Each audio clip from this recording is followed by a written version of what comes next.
Judiciário encerra o primeiro semestre forense de 2019. Tribunais superiores fazem balanço dos julgamentos. Encerramos o primeiro semestre de 2019 com 94% dos processos tramitando digitalmente na Corte. Acessibilidade na Justiça. Resolução do Conselho Nacional de Justiça sobre inclusão de pessoas com deficiência completa 3 anos. Freiras têm direito de ficar com véu em foto da carteira de motorista. Ainda, nos tempos de hoje, tem muito sentido a veste que nós usamos. E os cuidados na hora de contratar. Apesar de parecer uma prática normal de muitas empresas, exigir comprovações como a certidão de antecedentes criminais não é permitida para todos os casos.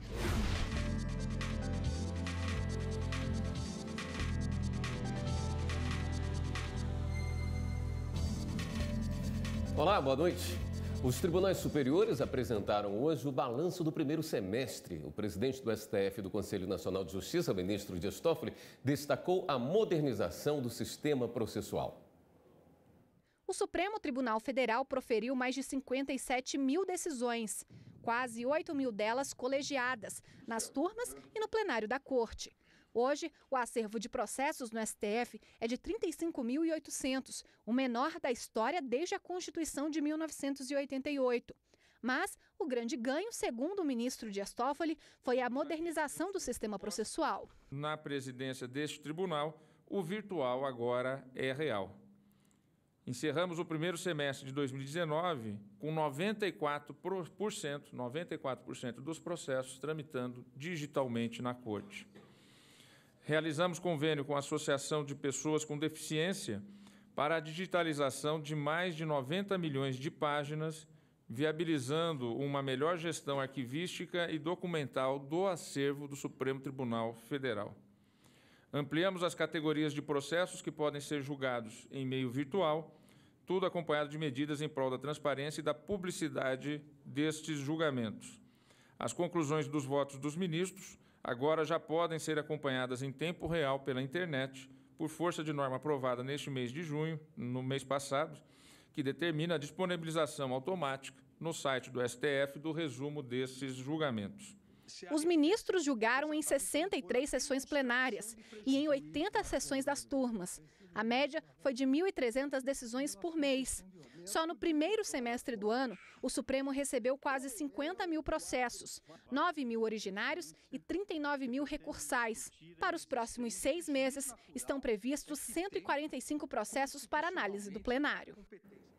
Ao fazer o balanço de atividades do STF e do CNJ, o ministro Dias Toffoli apontou iniciativas para a integração do judiciário com a sociedade, como a campanha Fake News Não, e no relatório do CNJ, ele destacou programas para atendimento à primeira infância e à população carcerária. Toffoli citou o convênio firmado com o Tribunal Superior Eleitoral para fazer a biometrização de toda a população carcerária. E no Tribunal Superior Eleitoral, a presidente ministra Rosa Weber também apresentou o balanço de trabalho dos primeiros 6 meses. A ministra Rosa Weber destacou a implementação do processo judicial eletrônico, o PJE, nos tribunais de origem e falou sobre como a novidade reduziu o acervo do tribunal na atividade judiciária. Tivemos, nessa linha, 1.339 processos autuados, sendo 603 físicos e 736 eletrônicos. E decidimos 2.601 processos, tanto no colegiado quanto monocraticamente, o que representa, portanto, que julgamos o dobro de processos autuados neste primeiro semestre. A ministra falou também sobre o seminário Fake News e Eleições, realizado no TSE, e como o encontro proporcionou o intercâmbio de ideias. E destacou 2 acordos de cooperação técnica, assinados na última semana. Um com o CNJ e o Tribunal Regional Eleitoral do Paraná, para a integração de sistemas de informação para o aperfeiçoamento da prestação jurisdicional, com menos burocracia, com menos gastos e maior celeridade. E o outro, acordo entre Tribunal Superior Eleitoral e o CNJ, que foi firmado como todos sabem, para o cadastramento biométrico da população carcerária. O cadastramento biométrico feito pela Justiça Eleitoral, com mais de 100 milhões de eleitores, foi relembrado pela ministra como uma marca histórica. A ministra pontuou ainda o lançamento oficial da ICN, a Identificação Civil Nacional, e falou sobre o relatório final da missão de observação da Organização dos Estados Americanos, a OEA. Qualificou como profissional e robusto o sistema de votação brasileiro, ratificando a eficiência da urna eletrônica. E veja agora o balanço de processos julgados e recebidos pelo Tribunal Superior do Trabalho de janeiro a junho. Os ministros do Tribunal Superior do Trabalho encerraram o primeiro semestre de 2019 em sessão do órgão especial. Nos 6 primeiros meses do ano, o Tribunal Superior do Trabalho recebeu mais de 199 mil processos e julgou mais de 158 mil. O presidente do TST, ministro Brito Pereira, destacou o alto nível de processos julgados e agradeceu a colaboração de magistrados e servidores. E a alta produtividade que, uma vez mais, nós mostramos no exercício da judicatura esse semestre, e, além disso, a nossa boa convivência que é alimentada todos os dias. Durante as férias coletivas dos ministros, o expediente no Tribunal Superior do Trabalho será reduzido. Até 31 de julho, o funcionamento vai ser de 1 às 6 horas da tarde. Setores ligados a serviços processuais ficam de plantão para atendimento ao público das 9 horas da manhã às 6 horas da tarde. Casos mais urgentes, como mandados de segurança, medidas cautelares e dissídios coletivos de greve em categorias essenciais, vão ser analisados pela presidência do TST. As atividades do segundo semestre serão retomadas em 1º de agosto. Os prazos processuais ficam suspensos durante o recesso forense, que vai de 2 a 31 de julho. Nesse período, o atendimento ao público externo funciona de 1 às 6 da tarde. A sessão de abertura do segundo semestre forense vai acontecer no dia 1º de agosto, uma quinta-feira. Os prazos voltam a ocorrer automaticamente a partir dessa data. E a seguir, os cuidados na hora de contratar. Nem sempre é possível exigir documentos como certidão de antecedentes criminais. A gente costuma pedir para a empresa consultar o jurídico local para não ter nenhum tipo de problema, né?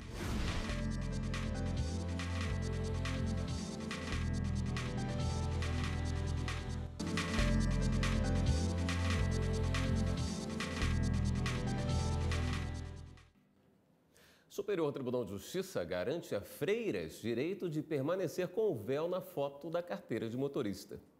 O hábito religioso é a roupa que a freira usa. Tem a tradicional de cor preta, que cobre desde os tornozelos até os punhos, e a de cor mais clara, que fica abaixo dos joelhos e tem manga mais curta. Segundo os ensinamentos da igreja, o hábito religioso mostra que a pessoa é consagrada, escolhida, reservada a Deus e pertence a uma congregação. É um sinal externo que tem sentido, né? Ainda nos tempos de hoje tem muito sentido a veste que nós usamos. A irmã Benedita trabalha como coordenadora da pastoral escolar neste colégio de Sobradinho, cidade a 20 quilômetros do centro de Brasília. Ela conta que só tira a vestimenta na hora de dormir e tomar banho. Até nos documentos pessoais dela, a irmã aparece com a veste religiosa. Eu tirei com a veste que eu uso no cotidiano, nunca teve nenhuma intervenção, nunca teve problema nenhum. No Paraná, 2 religiosas procuraram a justiça para ter esse mesmo direito. A foto da Carteira Nacional de Habilitação com o hábito religioso. O Detran paranaense queria que elas tirassem o véu na hora que foram renovar o documento, mesmo já tendo carteiras de identidade e habilitação com a roupa de freira. A União e o Detran recorreram ao STJ, mas os ministros da segunda turma mantiveram a decisão do Tribunal Regional Federal da 4ª Região, que reconheceu a todas as irmãs da congregação o direito de retirar a CNH com um hábito completo. Segundo o relator do caso, ministro Og Fernandes, observa-se que o dispositivo legal supostamente violado nada dispõe acerca da imagem da fotografia necessária à emissão da CNH. Tal tema encontra-se regulamentado por resolução do Conselho Nacional de Justiça, instrumento inviável de análise pelo STJ por não se enquadrar no conceito de lei federal.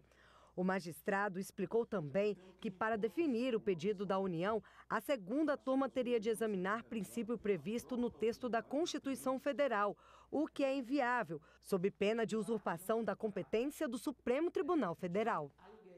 O Tribunal Superior do Trabalho homologou acordo coletivo entre a Companhia de Desenvolvimento dos Vales do São Francisco e do Parnaíba e o Sindicato Nacional dos Trabalhadores de Pesquisa e Desenvolvimento Agropecuário. O acordo definiu reajuste salarial para as duas datas bases e manutenção de cláusulas sociais.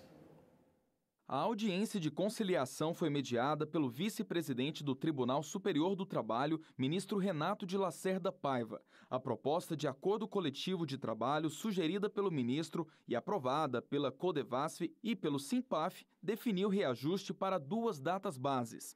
Para 2018, o reajuste sobre os salários dos empregados da Codevasf corresponde a 100% do Índice Nacional de Preços ao Consumidor, o INPC, o que equivale a 1,69% do acumulado entre 1º de maio de 2017 a 30 de abril de 2018. O reajuste incide a partir de 1º de janeiro de 2019 e não recai sobre as funções gratificadas. Para a database de 2019, o aumento sobre os salários corresponde a 70% do INPC, ou seja, 3,55% do acumulado entre 1º de maio de 2018 a 30 de abril de 2019. A aplicação é a partir de 1º de maio de 2019, com efeito retroativo. Além disso, todas as cláusulas sociais do Acordo Coletivo de 2016 e 2017 foram mantidas para vigência até 30 de abril de 2020. Conseguimos fechar 2 acordos, inclusive desse ano, né? Já para o próximo biênio, então a empresa sai satisfeita. Diante da conjuntura que nós vivemos, eu posso dizer que sim, saímos satisfeitos, porque foi um processo de negociação bastante longo, bastante difícil, tem sido difícil para todos os trabalhadores, especialmente empregados e servidores públicos, e diante da conjuntura entendemos que fechamos um bom acordo. Na hora de contratar um funcionário, muitas empresas costumam pedir documentos que ajudam a avaliar os candidatos. Mas é preciso ficar atento, porque nem todas as exigências são permitidas por lei. É o caso da certidão de antecedentes criminais. Vanusa está à procura de um emprego há 1 ano e meio. A jovem diz que não vê problema em apresentar qualquer documento para ser contratada. Eu acho normal a empresa querer saber sim. Giovanni precisou apresentar nada consta criminal quando foi contratado como vendedor. Para ele, o pedido da empresa é comum. É exigência de toda a empresa, né? Pedir esses documentos, né? Nada consta. Eu acho nada demais, é tudo tranquilo, né? Apesar de parecer uma prática normal de muitas empresas, exigir comprovações como a certidão de antecedentes criminais não é permitida para todos os casos. Quem contrata deve esclarecer o motivo de pedir tais documentos, para que isso não caracterize discriminação. Recentemente, o Tribunal Superior do Trabalho decidiu que um operador de serigrafia deve receber R$5.000 de indenização por danos morais. Para o TST, a empresa não poderia ter pedido os antecedentes criminais para a vaga que ele se candidatou. Depende da função que a pessoa vai exercer, ou seja, qual a função que o trabalhador vai exercer. No caso específico do TST, o Tribunal Superior do Trabalho considerou que aquela exigência era indevida, porque o trabalhador iria prestar suas atividades numa fábrica de sapatos. Essa gerente de recursos humanos explica que as empresas fazem pesquisas de antecedentes dos candidatos por conta própria. Para ela, é importante que recrutadores analisem caso a caso para não eliminar trabalhadores por preconceito. A gente sabe que existem algumas funções, de fato, que precisam desse tipo de pesquisa. A gente até orienta que a empresa faça esse tipo de pesquisa, principalmente as funções que vão trabalhar com crianças, com idosos, com deficientes. A gente costuma pedir para a empresa consultar o jurídico local para não ter nenhum tipo de problema, né? De fazer uma pesquisa e acabar correndo o risco de fazer isso de forma ilegal. E a seguir, norma do CNJ para incluir pessoas com deficiência no Poder Judiciário completa 3 anos. Essa resolução ela veio trazer a inclusão social.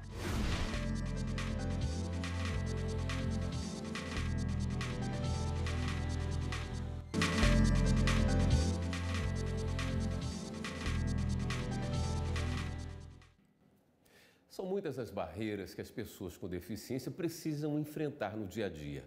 A norma do Conselho Nacional de Justiça, que completou 3 anos, traz orientações ao Poder Judiciário sobre os direitos das pessoas com deficiência e a Lei Brasileira de Inclusão. Estamos no arquivo de documentos do Supremo Tribunal Federal. Nesta sala, documentos importantes da jurisprudência do tribunal são limpos e recuperados. Haroldo foi uma das primeiras pessoas com deficiência a ser contratada para esta função. Aos 9 anos, foi atropelado, ficou com sequelas físicas e mentais. Haroldo fala do trabalho com orgulho. E quando eu vejo, às vezes, os doutores lá com aqueles documentos, eu penso assim, será que você não passou pela minha mão? Será? Isso me deixa alegre, sabe? Feliz demais. Este foi o primeiro emprego de Ramon. Começou aqui aos 26 anos. Hoje tem 34. O convívio com os colegas é o que ele mais gosta no trabalho. Dos colegas, do chefe, de todo mundo. Das 30 pessoas aqui do arquivo de documentos, 5 são funcionários com deficiência. Antes de começar a trabalhar, eles fizeram um curso preparatório para essa função na Universidade de Brasília durante 1 ano. Eles recebem salário de R$ 1.300 da APAI, que tem contrato com o STF. Durante as 6 horas diárias de trabalho, são acompanhados por uma instrutora. Aqui eles trabalham como qualquer outra pessoa do setor. Tem que cumprir metas. Chegando aqui, nós definimos meta, nós definimos produção e eles trabalham atendendo todos esses requisitos e eu poderia dizer que de forma excelente. A iniciativa de incluir pessoas com deficiência foi do atual presidente do Supremo, o ministro Dias Toffoli, que tem um irmão com síndrome de Down. Olha o José Eduardo aí quebrando o protocolo na posse do irmão no ano passado. Há 3 anos, o Conselho Nacional de Justiça baixou a Resolução 230. O texto orienta o Poder Judiciário em relação à Convenção Internacional sobre os Direitos das Pessoas com Deficiência e a Lei Brasileira de Inclusão. A resolução prevê, por exemplo, que o assunto esteja nos editais de concurso público. A Justiça também deve adotar medidas para garantir a acessibilidade, como rampas e elevadores. Outra iniciativa também prevista na resolução é esta aqui. Os servidores do Superior Tribunal de Justiça são preparados para aprender Libras, a língua brasileira de sinais, para lidar com o público externo. Estas aulas também acontecem no STF. A Resolução 230 diz que pelo menos 5% dos servidores ou terceirizados devem estar capacitados no uso de Libras. Na TV Justiça, as sessões plenárias do Supremo são transmitidas com um intérprete de Libras. Essa resolução ela veio trazer a inclusão social, tanto do servidor do judiciário, que ele chega aqui e ele encontra barreiras sendo removidas para que ele possa exercer, né, a sua função no trabalho, como também para o cidadão brasileiro que se socorre do judiciário para ver, né, o seu direito resolvido. Justiça Estadual atua para garantir o direito de ir e vir das pessoas na capital de Mato Grosso. O Centro Judiciário de Solução de Conflitos, o Sejusc Ambiental, em parceria com a Prefeitura de Cuiabá, tem feito acordos com moradores e comerciantes para mudar o aspecto das calçadas em muitos bairros. Se essa calçada fosse sua, você mandava reformar? Essa igreja, que fica na Avenida do CPA, em Cuiabá, está com a obra a todo vapor. Já esse supermercado, que fica na mesma avenida, está com a reforma programada. Esses são 2 exemplos de uma ação que garante o direito de ir e vir do cidadão. Isso graças à atuação do Centro Judiciário de Solução de Conflitos, o Sejusc Ambiental, e da Prefeitura de Cuiabá. Eles nos orientaram como deve ser feito. De posse disso, eles nos passaram uma cartilha informando passo a passo como que deve ser feito a adequação da calçada. Foi uma reunião bem amistosa, sem nenhuma preocupação, sem nenhum estresse. Foram um pessoal bem amistoso e amigável, bem tranquilo. Assim como a igreja e o supermercado, outros comerciantes e moradores estão sendo conscientizados da importância da mobilidade urbana adequada. Para isso, cartas convites para audiências de conciliação estão sendo enviadas. Até o início de junho deste ano, foram realizadas 81 audiências de conciliação entre o Executivo Municipal, comerciantes e moradores. Dessas, 65 chegaram ao acordo de construção ou reforma. As pessoas, quando vêm, elas são conscientizadas, né? Elas saem daqui satisfeitas com o acordo que fizeram, porque elas têm consciência que elas não estão melhorando só a fachada ou a frente do comércio ou da sua residência, né? Elas sabem que é um benefício que vai atingir a toda a população. E muitas vezes o proprietário não faz, não é porque não quer, é porque ele não tem conhecimento. Caminhar onde não tem calçada ou onde ela foi feita de uma forma não muito adequada é um transtorno para muita gente. E a população gostou da iniciativa do Poder Judiciário em parceria com a Prefeitura de Cuiabá. Acho isso bem legal, acho bem interessante para a galera que precisa desse tipo de rampa, esse tipo de coisa é legal. Para a gente passar melhor, né? Como ali estava bem difícil para a gente andar e não tem como, do outro lado também tem buraco, então é perigoso, né? Agora vamos dar um giro na rede para saber das últimas notícias.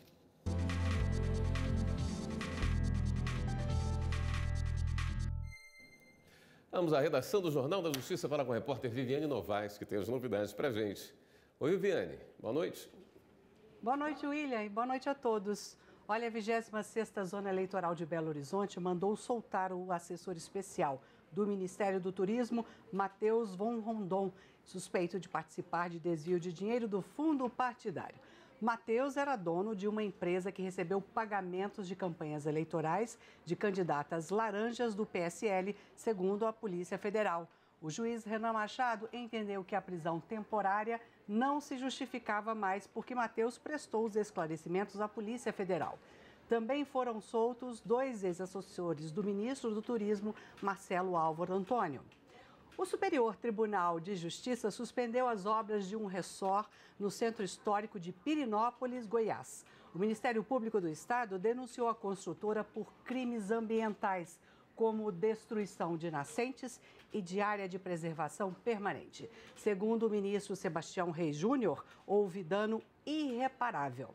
Bem, e para fechar o giro, a gente fala da condenação de 3 ex-prefeitos da Paraíba por improbidade administrativa. José Lavoisier Gomes Dantas, de São João do Rio do Peixe, José Almeida Silva, de Cajazeirinhas e Eugênio Pacelli de Lima, de Condado. A decisão é do Tribunal de Justiça do Estado. Uma das punições é a suspensão dos direitos políticos por um período que varia de 3 a 5 anos, dependendo do caso. Nesses 3 casos, a decisão cabe recurso. É isso. As reportagens do Jornal da Justiça estão no YouTube. Acesse TV Justiça Oficial. Uma boa semana a todos. Voltamos ao estúdio. Obrigado, Viviane. O Jornal da Justiça, segunda edição, fica por aqui. Obrigado pela sua companhia. Até amanhã.